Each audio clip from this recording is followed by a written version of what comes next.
We have with us Ralph Kiefer from Florida State University College of Law. I'm going to go ahead and let him get started. Ralph, you can go ahead and take it away. And students, I'll put a registration link in the chat for you to check into if you get a chance. Thank you. All righty. Well, thank you for having me today. I appreciate the opportunity to talk about this subject matter. This is probably in getting ready to law school. There's lots of different things you need to be looking at and considering when you're considering law school. I'll be mentioning different resources during the presentation. Take some notes, but don't worry about web addresses. I'm going to actually put a link in the chat afterwards to a document that you can access with all those web pages and stuff like that. So selecting the best law school for you does require consideration of a lot of different factors. Some applicants focus on the prestige of the law schools, such as overall ranking or school reputation, that type of things. But some other things that you need to think about. I'll go into more detail about these particular things, but these things I'm talking about may include your ability to get admitted to a law school or be competitive for a law school for admission. Financial aid issues such as cost of tuition and cost of living, financial aid, scholarships, those types of things. Geography.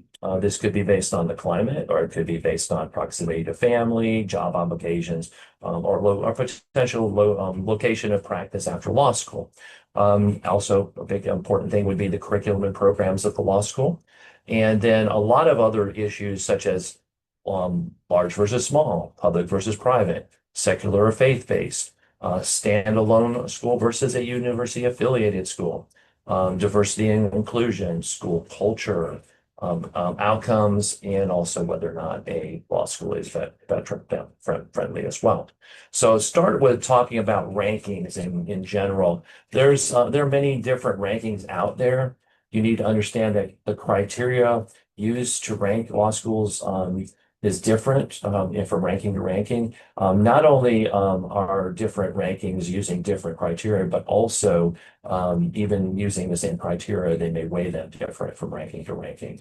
There are rankings that also rate a single thing related to a law school, like the program area, the professors, or student satisfaction, things like that. What is you have to be understanding of is that a school may rank high in a specific area that you may be interested in, but may not be ranked high overall. So you got to kind of consider both of those types of things. So if ranking is important to you, you must determine which rankings rate or take into account those things that are most important to you.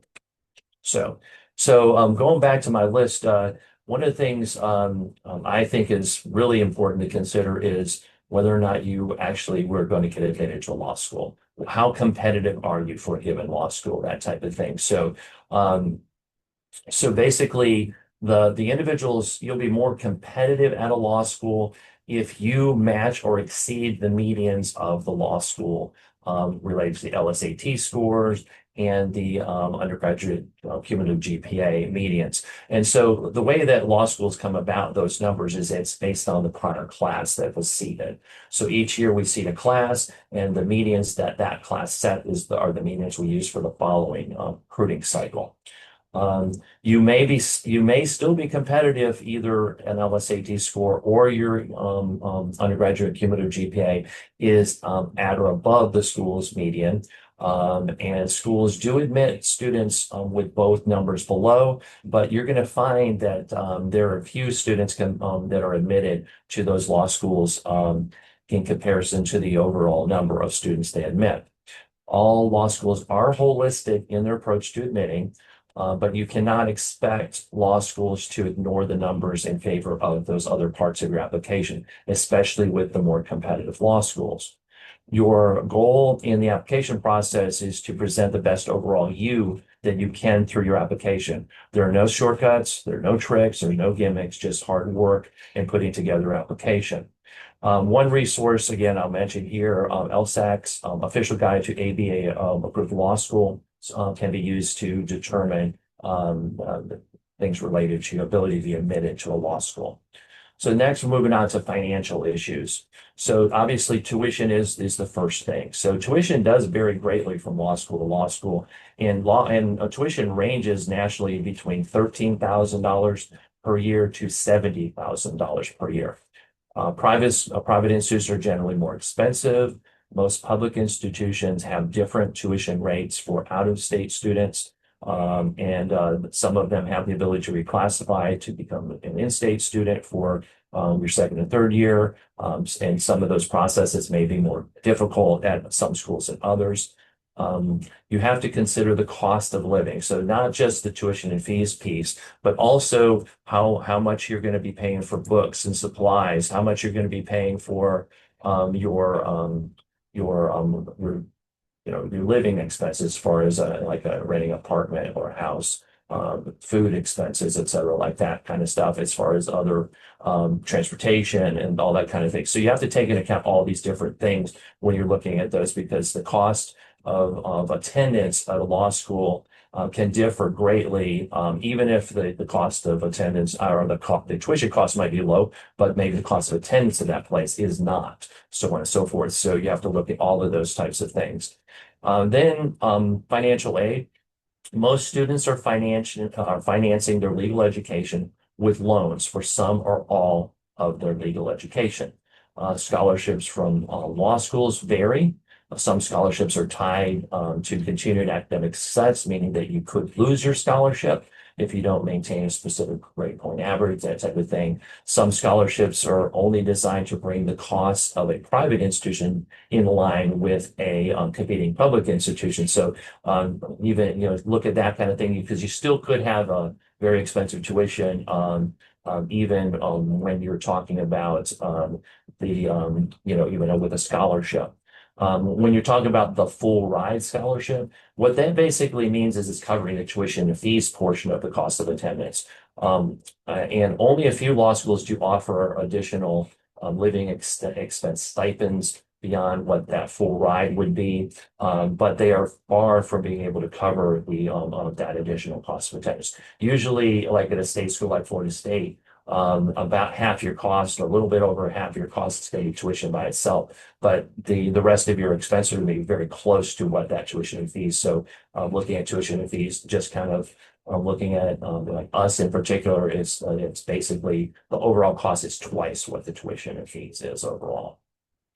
So you do need to consider setting up a budget and consider the financial resource available to you versus the overall cost, as well as your debt tolerance. So if you don't want to get a lot of student loans, you need to be able to look at those different schools that are going to give you a combination of scholarships and cost that is going to be affordable, that's going to not have you really hopped up in debt after you graduate.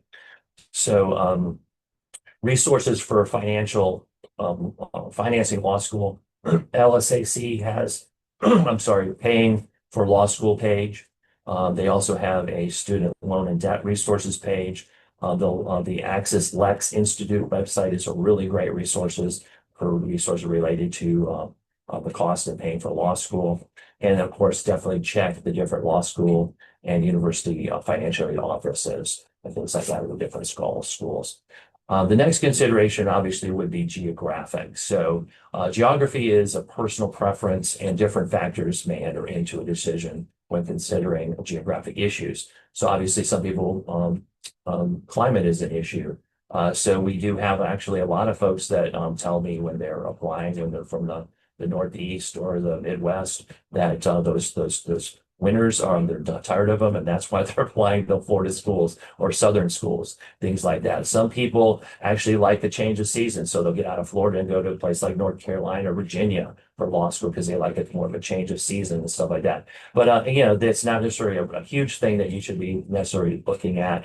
Unless that's really important to you. Obviously, it being close to family is important. You may want to focus on law schools that allow you to be closer and closer proximity to your family. If you're planning to continue working while in law school, attending a law school that has a part-time program or nighttime programs would need to be explored. But be aware that most law schools do not have these type of programs. And during the 1L year for a full-time program, work is really discouraged.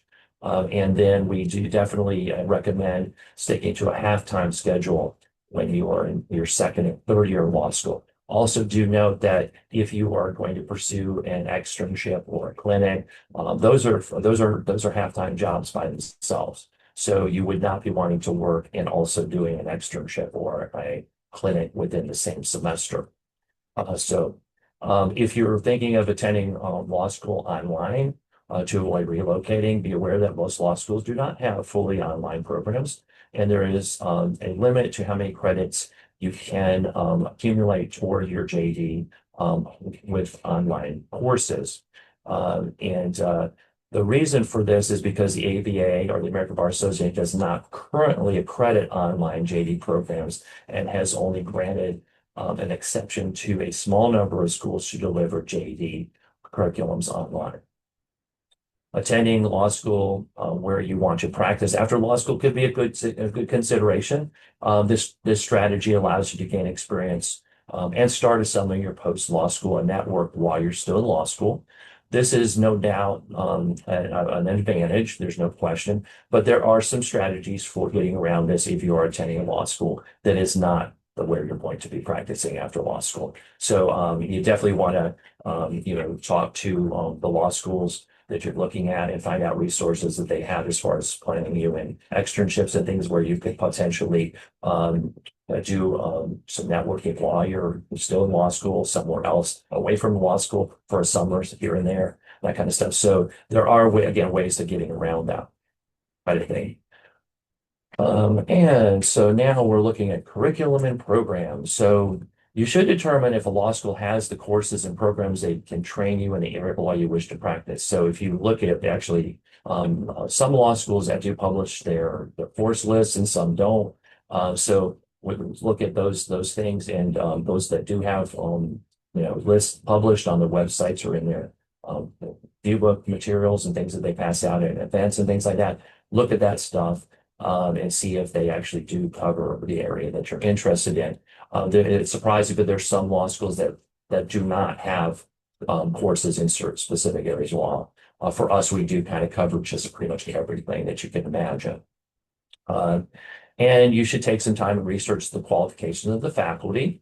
Also this could help you identify faculty that are going to be teaching in the area you're interested in and those people you want to be mentored by when you get to law school. You also want to find out how accessible the faculty are or will be when you get in law school. So what I mean by that is that there are faculty that are more interested in doing their research and their scholarship work as opposed to teaching. Definitely find out, how accessible are your faculty going to be and how much of an interest are they going to take in you while you're going through law school. You should also find out if there are opportunities outside of the classroom for student engagement, activities, socialization, extended educational opportunities, and networking, such as externships and clinics. Do they have a career services office? Do they have journals? Do they have advocacy teams like trial teams and moot court? Do they have a good, robust number of student organizations in different areas of interest? And do they have special programs and events periodically, like conferences, guest lecturers, things like that? If you are interested in studying abroad, you should find out if the law school has study abroad programs and where those would be. Are those places that you want to study abroad or not? That type of thing. You would also want to find out about the alumni. How much are they engaged in different activities, so on and so forth with the law school, and how accessible are they? And are there alumni events and programs that students are able to attend as well for obviously now they're full alums. So, and then there's kind of my potpourri of different other considerations. Obviously, there's size. Some people prefer a smaller law school with a smaller class size and a smaller student faculty ratio. Be aware that the size of the law school does not necessarily coincide with the size of the institution. Some larger colleges and universities have very modest sized law schools, and some small colleges and universities have large law schools compared to the proportion of the overall size of the institution. Um, University of Miami is an example of that latter. We're the example of the former. We're a large law school with you might say a smaller size or modest size law school. University of Miami is a very small school overall as far as their institution. But then when you look at their law school, it's pretty big compared. I mean, it's much, they take in a larger class every year than we do. And sometimes you're talking about two or three times more than we do. So, public or private is it can be important to you, but do understand that private institutions do have one rate of tuition for everybody, and it's usually higher than out-of-state schools. And now reclassification may be a consideration if you were coming from out of state. For a public school there where you might have reduced tuition if you reclassify after your second or third, for your second and third year. Private institutions generally have higher tuition, like I said. Um, but there are some public institutions that are quite pricey.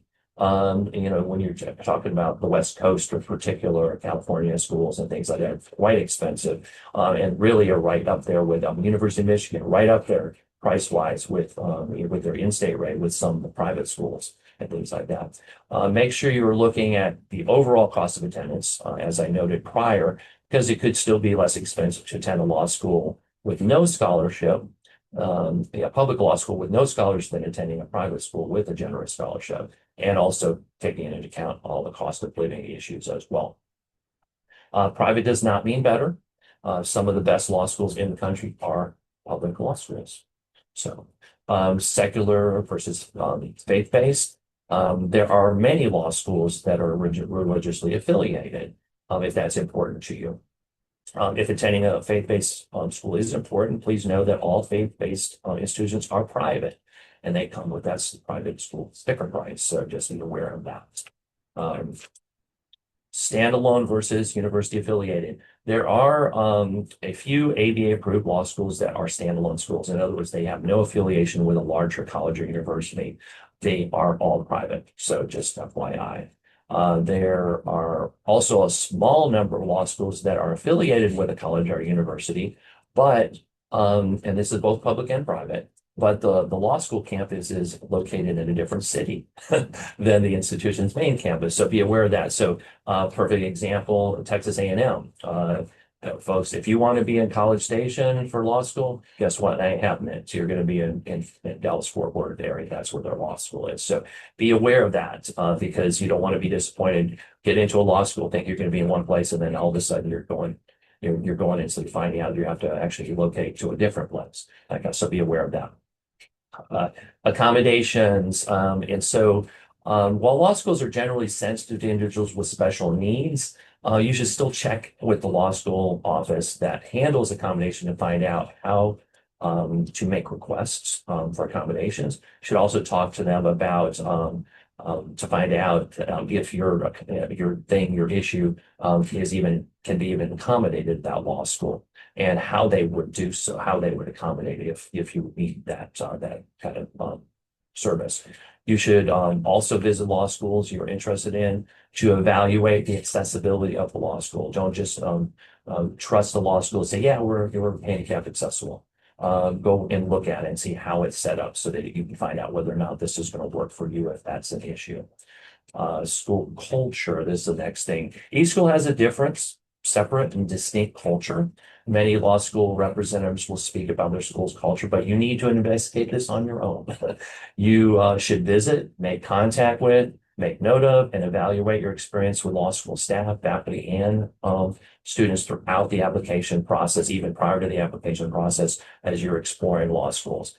How these individuals interact with you is the best criteria for evaluating their culture, of the culture of that school. Use your visits to determine if the culture matches your needs and your expectations. So diversity, inclusion. job placement, and bar passage. I put these three things together because the resources you're going to be accessing are all together and on the same website that I'm going to recommend to you. So for if you're interested in the ethnic makeup and attrition of the schools, the ABA 509 required disclosures page should be looked at. Also check out the makeup of the student organizations at the school. Find out if they have different organizations for different ethnic groups and things like that. Visit the law school and, if possible, sit in on a class to see what the class makeup is. Most of the time, you're going to be put in a 1L class. So these are going to be larger classes, which kind of they come closer to showing you kind of what the makeup of a law school is. When you get into some, like niche classes, specific area law classes, there may be some classes that are going to be smaller, may not have as many people, so you're not really going to be able to make that determination as well. So, um, for your employment outcomes, the ABA has a employment outcomes page that you want to look at.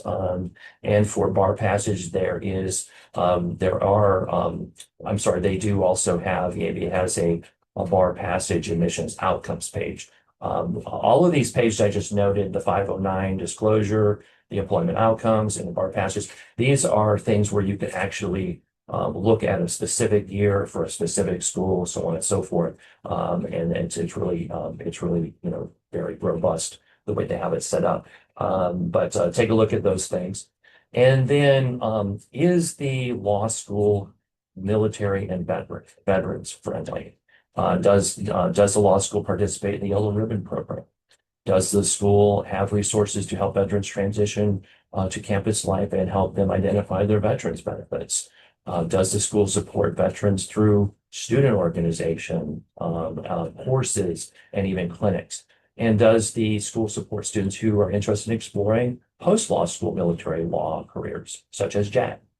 Find out what the ability, if you want to pursue that type of career, talking to the career service office of the law school, find out what they do with that, how knowledgeable are they with that, how many people do they have each year that they actually place in JAG, on that type of thing. So um, then, so anyway, kind of in summary, I suggest obviously creating a list of those things that are important to you and prioritize them.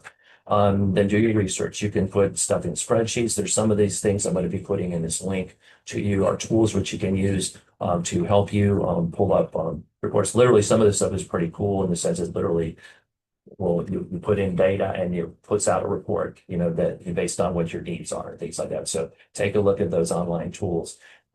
Attending events and visiting law schools are really important too. So we're talking about LSAC forums, law school and graduate school fairs, webinars that you might get an email about from a law school or things, or they actually on their website advertise that type of thing. Presentations like this. This is probably a good one here. So pre-law society meetings. So they're all pretty much most undergraduate institutions have or several different pre-law societies. And of course, obviously, law school events, if law schools have it.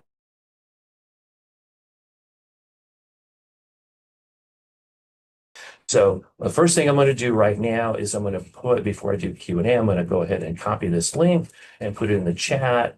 And hopefully this all will be really useful.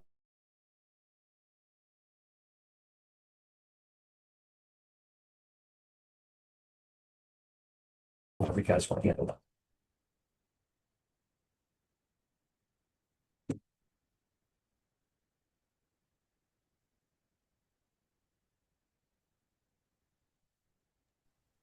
Sorry, Ralph, you cut out for a second. So, did you say you wanted to start the QA? Yes, yeah, yeah. Am I coming through now? Yes, you're coming through. It might Okay, have been on my good. end. Okay. All right, Soon. So if you have any questions, be sure to let Ralph know and let me know as well. So a question for you, Ralph. What factors do you think are the most important to consider when selecting, of all the factors you mentioned, when Sure. selecting law school?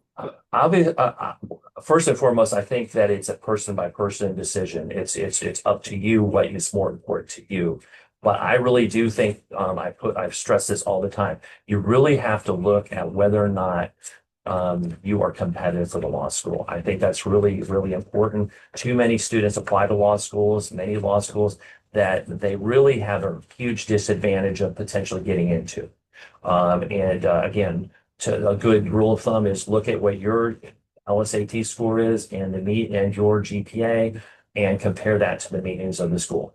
If you are sitting at or above the medians, both medians, you are a really competitive applicant for that school.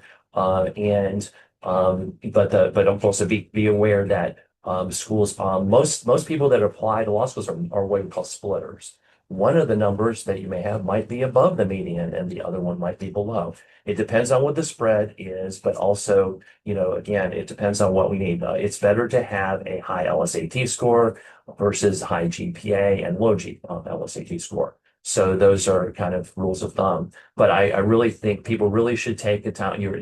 It's applying to a lot of schools, and I'm not saying don't have a reach school or two. But a lot of people are applying to law schools and thinking they're going to get in Ivy, and they really don't have a good shot at it. I just, I think it's really important to, be frugal when you're applying to law schools as much as you're going to be frugal when you get into law school. Thank you so much. And we also had a question, does FSU have a JD MBA program? Yes, we do. We actually have 9 different we call them joint graduate pathways. Most law schools are calling them joint degrees. But we have 9 of them, and we do have a joint program with the MBA program at law. Thank you. And then how can students learn more about a campus if they can't visit because the campus is too far? Right. Look, obviously you want to interact with the admissions office folks. Also, if there's opportunity for you to interact with students, because student ambassadors do outreach as well as the admissions office folks and stuff like that. So, reach out to the law schools. Also, look at their websites because sometimes, and we are one of these, they might have a tour, a virtual tour that you could take a look at. They may also have videos that you can view related to different program areas and things like that. We have a very robust YouTube page at our law school and that kind of stuff. So lots of different things covered there, so on and so forth. So I do understand that, but really and truly, if you have to limit it to just a few or a couple, that's fine, that you're really interested in, but really do try to visit those schools. Um, this is a UCF story. So there were 2 young ladies that showed up, and both of these young ladies were UCF students some years ago. They both, every time I came to UCF to visit with students and do what we call advising sessions and things like that, they were signing up for one for with me every single time I came. Um, they both got admitted, and they ended up coming to our admitted students preview day in the spring of their senior year. Both of them told me in separate conversations that they had been admitted to higher ranked schools. And and they were really ready to go to those schools. And when they visited the schools, they both said that those schools there, the culture was very cold. It was kind of just like antiseptic, kind of cold. They were treated as if the school was doing them a favor by even having them come and visit, much less admitting them, that kind of stuff like that. So the feeling they got with our school, and yes, I am waving our flag, was that we wanted them to be there, and they both chose. One of them had been admitted to Yale, and they gave up Yale for Florida State. The other one had been admitted to Georgetown and gave up Georgetown for Florida State because of the culture. You can't get a real good grasp of that culture unless you actually visit. So anyway, that's my thing. But anyway. Thank you, Ralph. That's such a good point. It really is the culture really does impact your decision. And we also had students asking questions about how much extracurriculars matter versus statistics like GPA and LSAT. A student says they heard that some schools accept splitters. Could you elaborate a bit more on what you know about that? Gotcha. So you have to kind of look at what are law schools doing and why are they taking applications, why are they making decisions in admit people, so on and so forth. So we have a very large pool of applicants, but the class we bring in is quite small. So last year we had 2,700, more than 2,700 applications. We had the class we ended up with was 153. Our actual class goal was 150 to, sorry, 140 to 150 was our class range. We ended up with 153, a little bit over. Um, and we only admitted somewhere a little over 400 people. So our selectivity was just a little over 15%. So just a little bit over 15% of those 27 people that applied actually got admitted. And then of course, we had a much smaller number. We do always admit more people than we're going to get. So what you have to understand is we're going to be going after the people that we feel are the best at that, if you will. In other words, they're showing through the application that they have the skills to be able to be here, to get through our curriculum, so on and so forth. Starting with the numbers, LSAT score, that is a skills test. It's logic, critical thinking, and word comprehension. It's a skills test. Very important skills for success in law school. GPA. High GPA correlates with success in law school across the board. No ifs, ands, or buts. People that do well in undergraduate in their undergraduate curriculums usually do, regardless of what the curriculum is, usually do very well in law school. So they've developed those skills as far as studying skills, time management skills, et cetera, that they need to have when they get into law school. Now moving to those other pieces that you're talking about. Your ability to show us through that, your application, your use of and honing of skills that are going to be helpful and useful for your success in law school is what we're going to be looking for.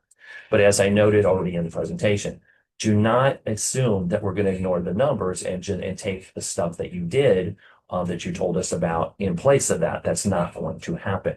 We have, again, very small number of people that we're going to be able to admit, very small number of people that are going to be in that class.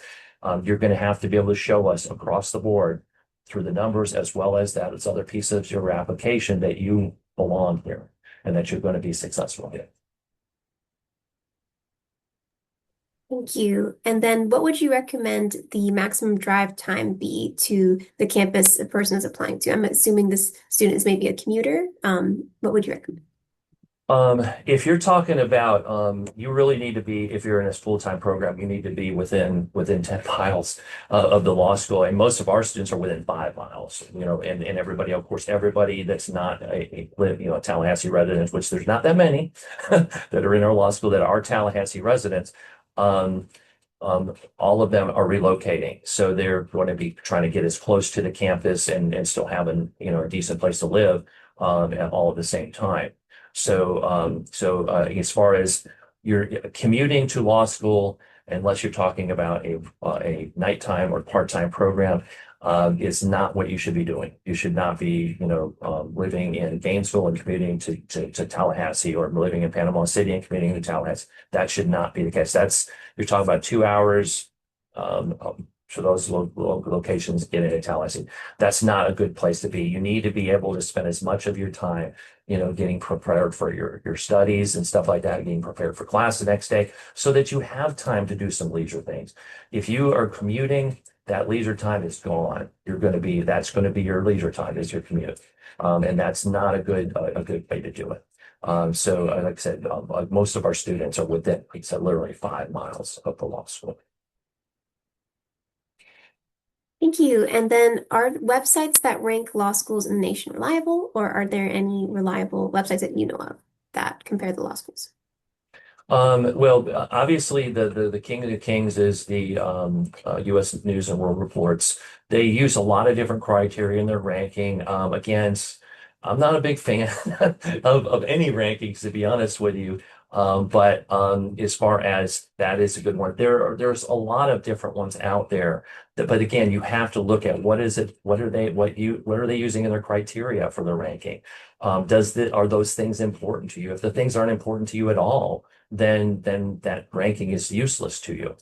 So you do need to understand the criteria that's going into the ranking, and first and foremost. As far as those individual rankings for different things, again, there are rankings for instance, like environmental law programs. There's ranking for the professors. There's a ranking that Princeton Review does, which is for student quality of life. They've done that for 4 years. We've been in the top four every one of the 4 years we have that. Well, we like that ranking, obviously.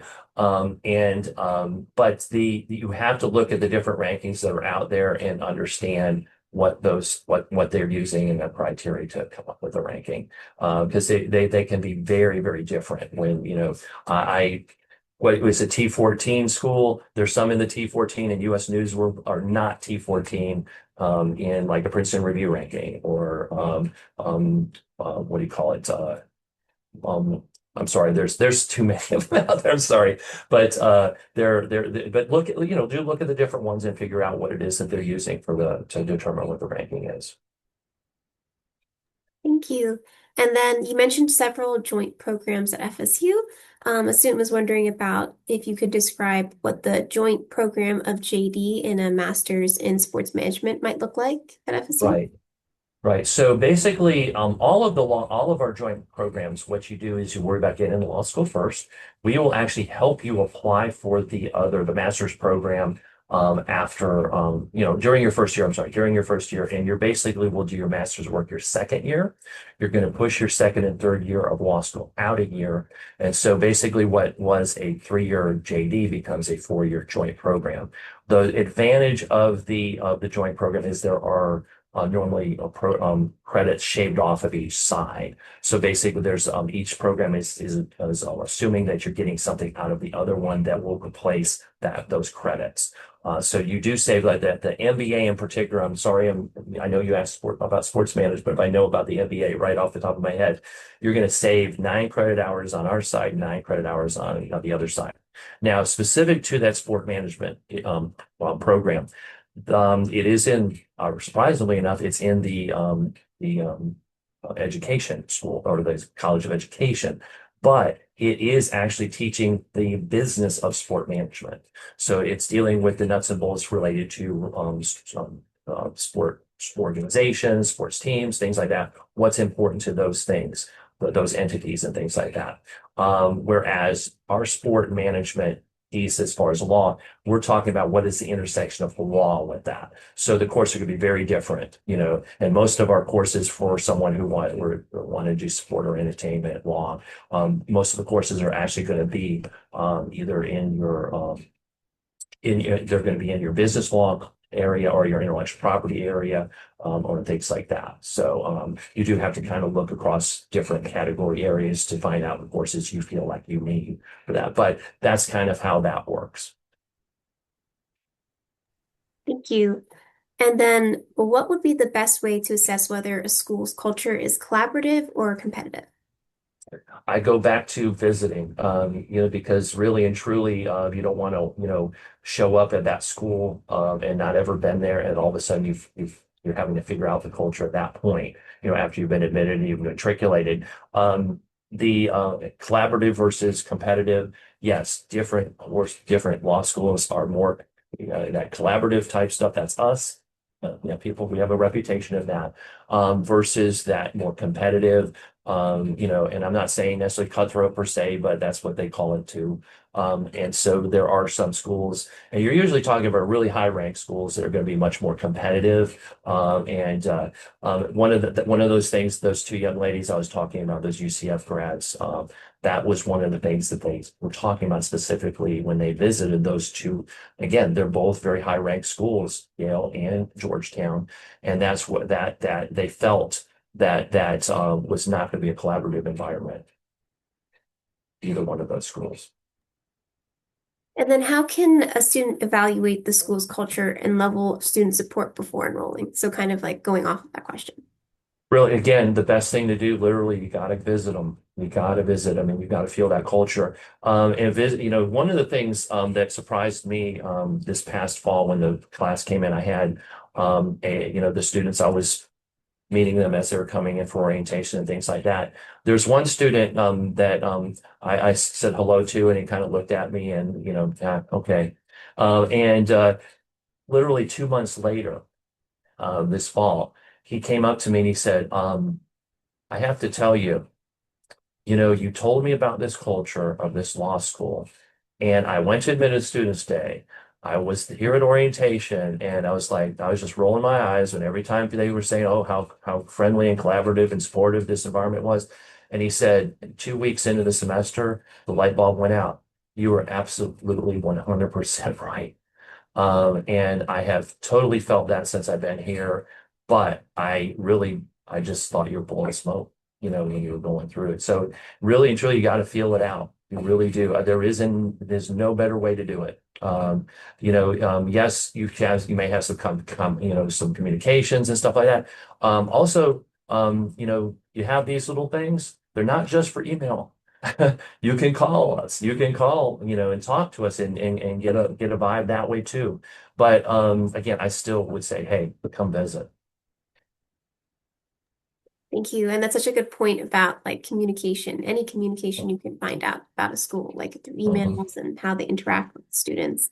And then we also had a question, does FSU offer any kind of accelerated LLM program by any chance? And what are the benefits of such a program in your opinion? We have separate LLM programs, so basically you would have to complete the JD before you would be able to apply for and get into our LLM programs. LLM programs are for people who in general, are for people who already have a law degree. There are some schools that have joint JD LLM programs. Um, the reality is when I tell folks about LM, first of all, I'll tell you our LM pros. We have one for American law for foreign lawyers. We have one in business law, and we have one in environmental law and policy. So those are our three LLM programs.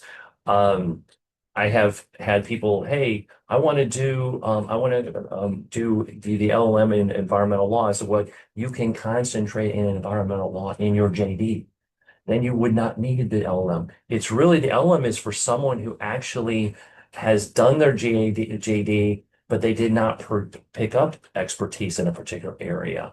Or in those joint programs, you want to maybe concentrate in two different areas. That way, that LLM would be useful and be able to give you more courses and concentration in another area so you can pick up more credibility in that area, so on and so forth. So again, for ours, for someone who come to us as a 1L and they want to do business law, concentrate on business law while you're doing your JD. You will not need the LLM because the LLM is really just another year added onto your JD for all practical purposes.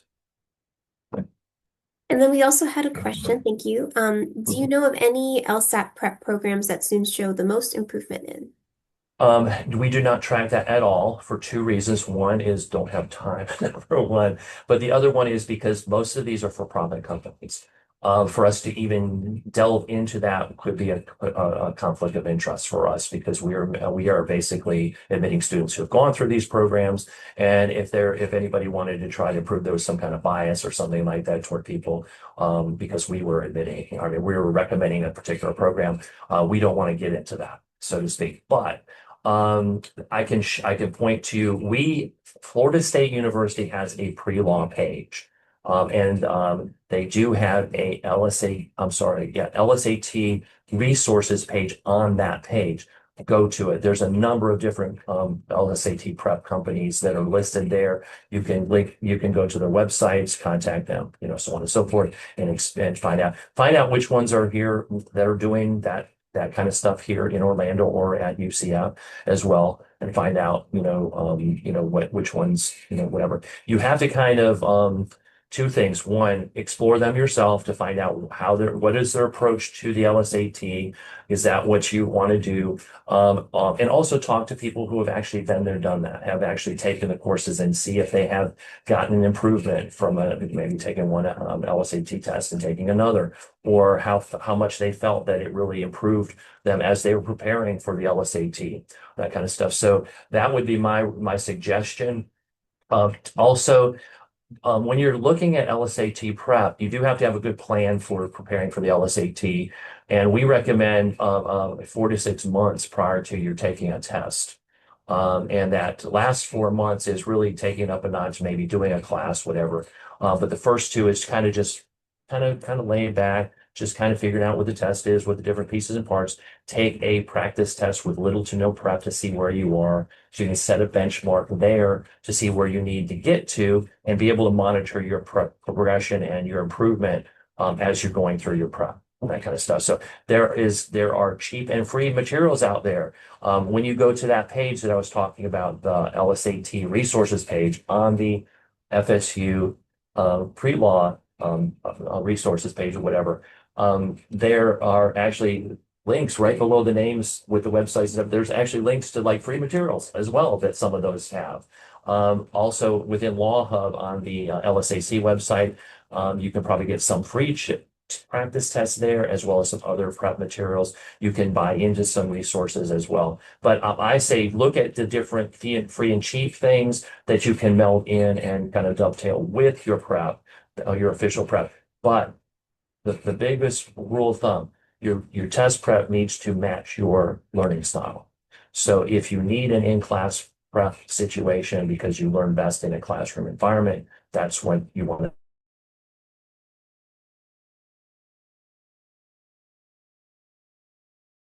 That's fine. If you feel like you want to go hire a tutor, you can do that. There are people that will hire themselves out as tutors for the LSAT.